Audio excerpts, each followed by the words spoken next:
Hello विद्यार्थियों, ज्ञान विहार की ऑनलाइन क्लासेज में आपका स्वागत है। मैं सुरेश जोशी संस्कृत विषय में आपके सामने लेके आया हूँ संधि। हमारा कंटिन्यू टॉपिक चल रहा था वो संधि से संबंधित था और संधि से संबंधित टॉपिक में हमने जो संधि थी तो संधि के भाग, संधि के मुख्य प्रकार तथा उनके उपभेदों को भली भांति से समझ लिया था। और उसमें जो हमारी संधि थी स्वर अच संधि, स्वर अच संधि के परिभाषा, उसके उपभेदों को हमने भली भांति पढ़ लिया था। उसके बाद में व्यंजन संधि भी जो आपके पाठ्यक्रम से संबंधित थी, उस पाठ्यक्रम से संबंधित व्यंजन संधि को भी हमने अच्छी तरह से पढ़ लिया था। अब इसके बाद में जो व्यंजन हल संधि है, उस व्यंजन हल संधि के बाद में जो हमारी संधि है विसर्ग संधि, इस विसर्ग संधि को इस वीडियो में हम पढ़ेंगे। और इस विसर्ग संधि में कौन कौन से मुख्य बिंदु हैं, उन मुख्य बिंदुओं को हम पढ़ेंगे। उससे संबंधित सबसे पहले हमें जो विसर्ग संधि है उसका अर्थ क्या होता है, उसके बाद में विसर्ग संधि की परिभाषा आपको इसमें मैं बताऊंगा। उसके बाद में विसर्ग संधि के कुछ नियम होते हैं, वह नियम इस वीडियो के जरिए मैं बता रहा हूं। और उसके बाद में विसर्ग संधि के कुछ उदाहरण हैं, वह उदाहरण भी हम इस वीडियो में पढ़ेंगे। तो संधि, इस संधि के अंतर्गत जो हमारी संधि चल रही थी वो संधि है इस वीडियो में विसर्ग संधि। अब इससे पहले हमने जो स्वर संधि पढ़ी थी, व्यंजन संधि पढ़ी थी, उसकी परिभाषा से पहले मैंने आपको तीनों संधियों को मुख्य रूप से समझने का एक जरिया बताया था, एक मुख्य बिंदु बताया था। और वो बताया था कि संधि विच्छेद का पूर्व पद देखना है आपको। यदि किसी पद की संधि विच्छेद की हुई है तो संधि विच्छेद किए हुए पदों में जो पूर्व पद है उस पूर्व पद के अंत में देखना है। पूर्व पद के अंत में यदि स्वर है तो निश्चित है वो स्वर संधि है। पूर्व पद के अंत में यदि व्यंजन है तो निश्चित है वो व्यंजन संधि है। और अब इसी के ही अर्थ में हम आगे बढ़ते हैं कि यदि संधि विच्छेद किया पद है और संधि विच्छेद किए हुए पद में पूर्व पद का अंतिम वर्ण यदि विसर्ग से अंत हो रहा है, विसर्ग दो बिंदु होते हैं, अह की मात्रा जब हम लगाते हैं विसर्ग यह है, और पूर्व पद का अंतिम वर्ण यदि विसर्ग से अंत हो रहा है संधि विच्छेद पदों में, तो आपको निश्चिंत हो जाना है कि यहाँ पर संधि है वो विसर्ग संधि ही होगी। अब विसर्ग का अर्थ हम देखे हैं, जो स्वर पढ़े हमने, स्वर में अंतिम जो दो वर्ण होते हैं स्वरों में, एक तो अंग जिसको हम अनुस्वार बोलते हैं, तो अंत में होता है जिसको हम विसर्ग बोलते हैं, ये विसर्ग होता है का उच्चारण होता है हल्के से इसमें। अब इसकी परिभाषा क्या होती है, जो विसर्ग संधि है उस विसर्ग संधि की परिभाषा क्या है? इसकी परिभाषा होगी यदि संधि विच्छेद पदों में, यदि किसी पद का संधि विच्छेद किया हुआ है और संधि विच्छेद किए हुए पदों में पूर्व पद, मैंने बताया था पहले भी, पूर्व पद में विसर्ग के बाद यानी पूर्व पद का अंतिम वर्ण विसर्ग से अंत होने वाला होना चाहिए।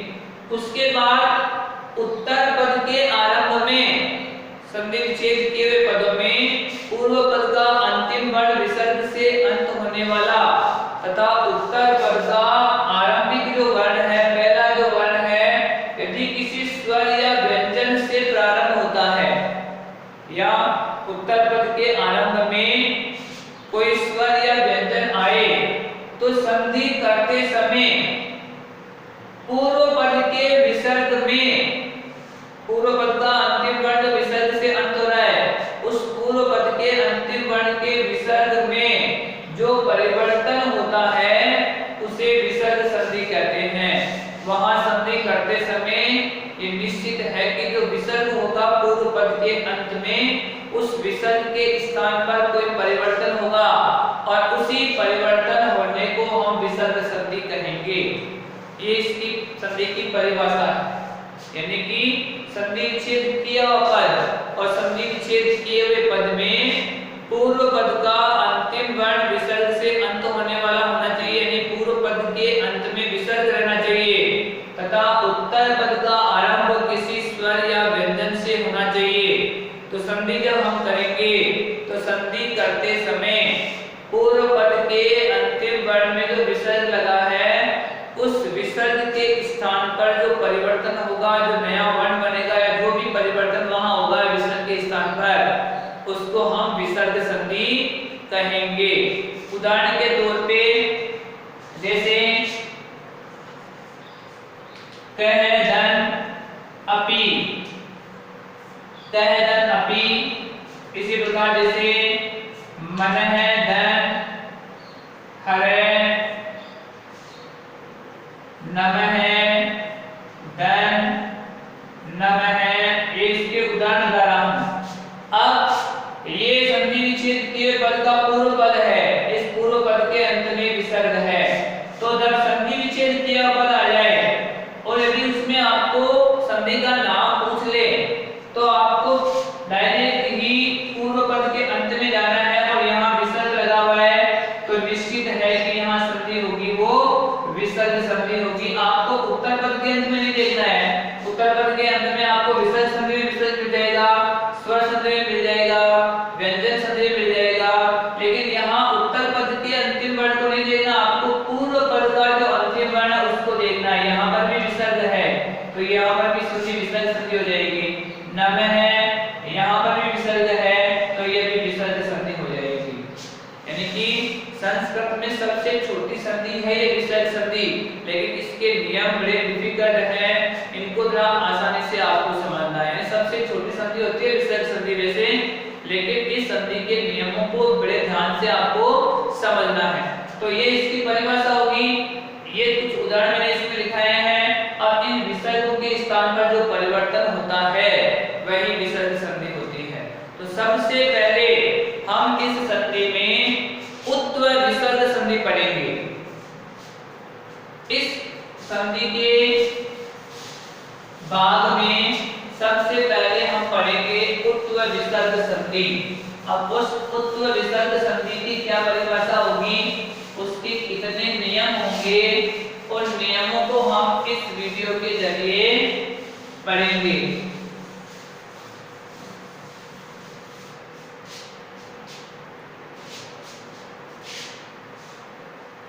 उत्तर विसर्ग संधि, इसके कुछ अलग अलग नियम हैं। इसमें नियम नंबर में फर्स्ट लिखा रहा हूं, पहला नियम क्या होगा इसका, उत्तर विसर्ग संधि में। उत्तर विसर्ग संधि का पहला नियम, यदि संधि विच्छेद पदों में पूर्व पद का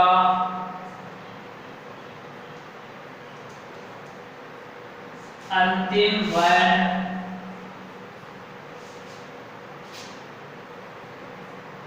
है, अर्थात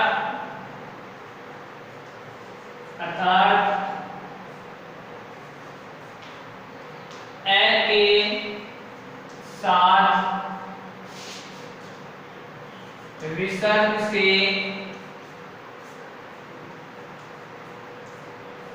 ये विसर्ग अंत होने वाला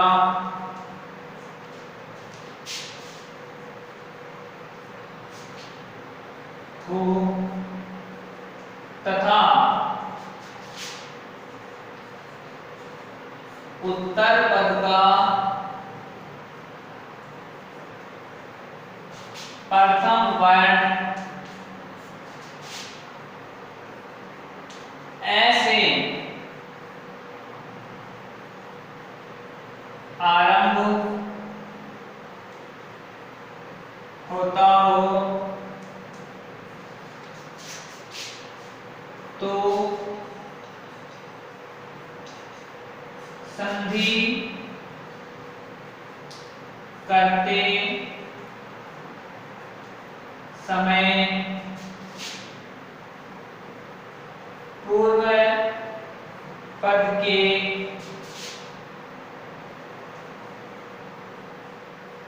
विसर्ग का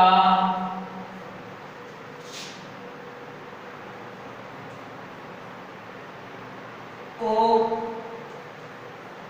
हो जाता है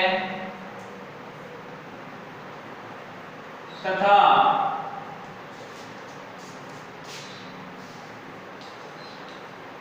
उत्तर पद के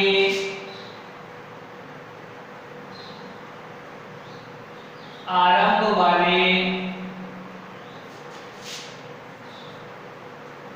ए का अवग्रह बन जाता है। ये इसका पहला नियम है। जो उत्तर विसर्ग संधि है, उस उत्तर विसर्ग संधि के अंतर्गत ये पहला नियम, इसमें 2-3 नियम है, मैं आपको उसमें समझाऊंगा इन्हें। जो पहला नियम है, आपको विशेष रूप से इस नियम को याद रखना है। यदि संधि विच्छेद किया हुआ पद है और संधि विच्छेद किए हुए पद में पूर्व पद का अंतिम वर्ण है, अर्थात ए के साथ विसर्ग से अंत होने वाला हो। अभी बताऊंगा मैं आपको उदाहरण इस नियम के अनुसार। तथा उत्तर पद का प्रथम वर्ण, नियम यही रखना है, ए से आरंभ होता हो, यानी उत्तर पद का प्रथम वर्ण ए ही होना चाहिए। तो संधि करते समय पूर्व पद के विसर्ग का, जो पूर्व पद के अंतिम वर्ण के साथ में विसर्ग लगा था, अंतिम वर्ण वहां पर भी ए है, तो वहां पर जो ए लगा था, विसर्ग लगा था, उस विसर्ग का ओ हो जाता है। तथा उत्तर पद के आरंभ वाले ए का, जो उत्तर पद ए से प्रारंभ हो रहा है, उस ए का अवग्रह बन जाता है। ये उत्तर विसर्ग संधि का प्रथम नियम है। ये स्वर ही होना चाहिए उत्तर पद के आरंभ में, और वह स्वर भी ए ही होना चाहिए। यानी कि ये नहीं कि उत्तर पद के प्रारंभ में आप व्यंजन वर्ण से स्टार्ट कर रहे हो, व्यंजन वर्ण नहीं, बल्कि आपको स्वर और स्वर उसमें भी ए होना चाहिए। तो जब इससे प्रारंभ होगा तो पूर्व पद का अंतिम वर्ण जो विसर्ग है उसका ओ बन जाएगा, और उत्तर पद के प्रारंभ वाले ए का अवग्रह बन जाएगा। इसमें उदाहरण बता रहा हूं मैं, जो नियम है उस नियम के अनुसार। जैसे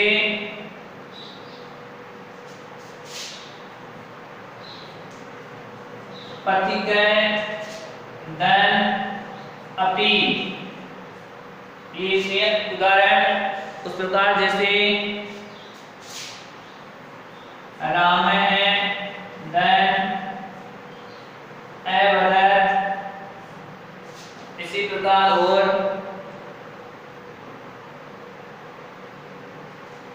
जैसे नृपः दन अस्ति,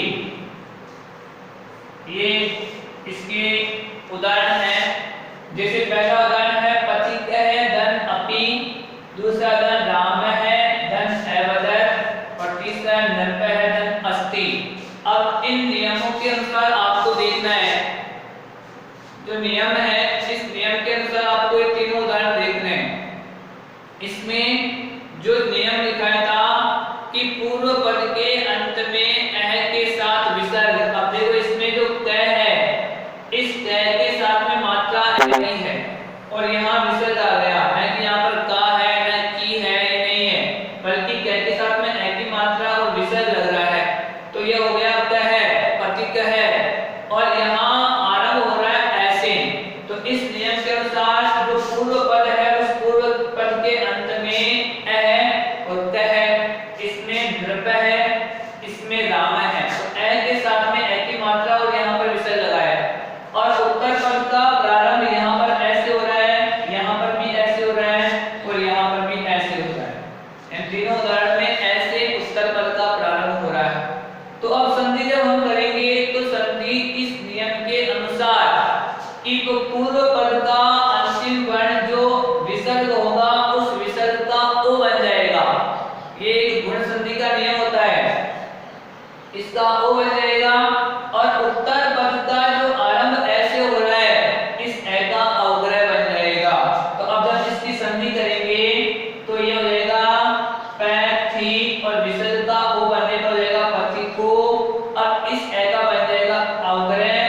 बाद में लिख देंगे पी, तो ये हो जाएगा पथिकोपी।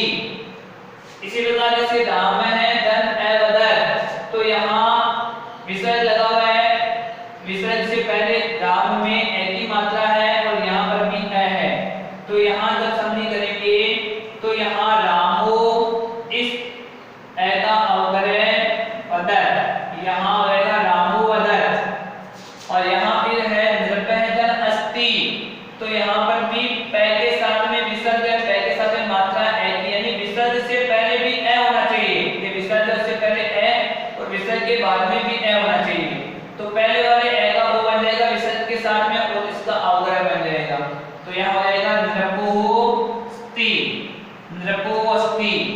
ये इस संधि के नियमों के अनुसार उदाहरण है। ये इस संधि का पहला नियम है, और पहले नियम को पुनः एक बार मैं आपको फिर से दोहरा देता हूं कि पूर्व पद का अंतिम वर्ण, यानी यदि विसर्ग से अंतराल विसर्ग से पहले ए है और उत्तर पद का आरंभ ऐसे हो रहा है, तो विसर्ग से पहले वाले ए का विसर्ग और ए मिलकर ओ बन जाएगा और उत्तर पद का जो ए होगा उसका अवग्रह बन जाएगा। तो इस संधि में संधि करते समय ये नियम लागू होगा, जिसमें पूर्व पद का जो विसर्ग होगा उसका ओ और उत्तर पद के प्रारंभिक ए का अवग्रह बन जाता है। ये इस संधि के नियमों के अनुसार पहला नियम है। अब कुछ उदाहरण मैं आपको इसमें बता रहा हूँ, जो उदाहरण आपको खुद स्वयं को करने हैं और कुछ उदाहरण मैं आपको स्वयं समझा रहा हूँ। नियमों के अनुसार आपको की संधि करनी है पूर्व विसर्ग संधि के अंतर्गत, और जो मैं नियम लिखा है उस नियमों के अनुसार आपको करनी है। उदाहरण में लिखना आपको पहले सह दन अपी, सह दन अपी इसकी संधि करनी है आपको। उसके बाद में है जैसे शिव है दन अर्च है,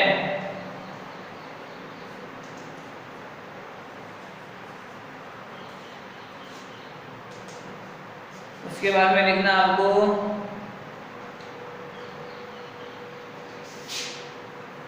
प्रस्तुत है धन अयम,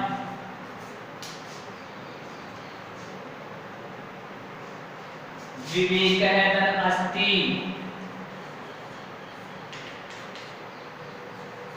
विवेक है धन अस्ति,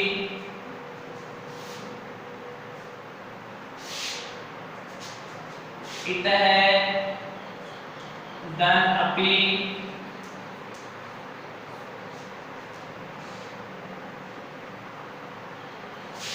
मुक्त है धन अथवा,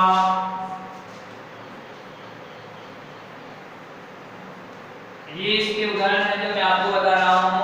अब स्वयं को कुछ उदाहरण आपको खुद को करने हैं। अब इस संधि के अनुसार जो संधि थी इसमें पूर्व पद का अंतिम वर्ण विसर्ग से पहले स के साथ में ए है और उत्तर पद का प्रारंभ भी ऐसे हो रहा है। संधि करते समय ये हो जाएगा सु अपि, सु अपि। इसमें शिवैदन अर्चय विसर्ग से पहले व के साथ में ए है और संधि हम करेंगे तो यहाँ हो जाएगा शिवो, इस ए का बन जाएगा अवग्रह चह, शिवोर चह। इसी प्रकार जैसे प्रस्तुत है धन अयम, प्रस्तुत में तय के साथ में ए और यहाँ विसर्ग है और यहाँ पर प्रारंभिक वर्ण ए है। संधि हम करेंगे तो जाएगा प्रस्तुतो, प्रस्तुतो धन अयम। विवेक है धन अस्ति, इसका हो जाएगा विवेको, यहाँ अवग्रह बन जाएगा अस्ति, विवेको अस्ति। इत है धन अपि, इसका हो जाएगा इतो अपि। और यह है मुक्त है धन अथवा, तो यह हो जाएगा मुक्तो अथवा। कहने का मतलब आपको ये संधि अच्छी तरह से समझ में आ जानी चाहिए। पूर्व पद के अंत में ए के साथ में विसर्ग, उत्तर पद का प्रारंभ भी ऐसे, तो पूर्व पद के ए का जो विसर्ग साथ में है उसका ओ बन जाएगा और उत्तर पद के ए का अवग्रह बन जाएगा।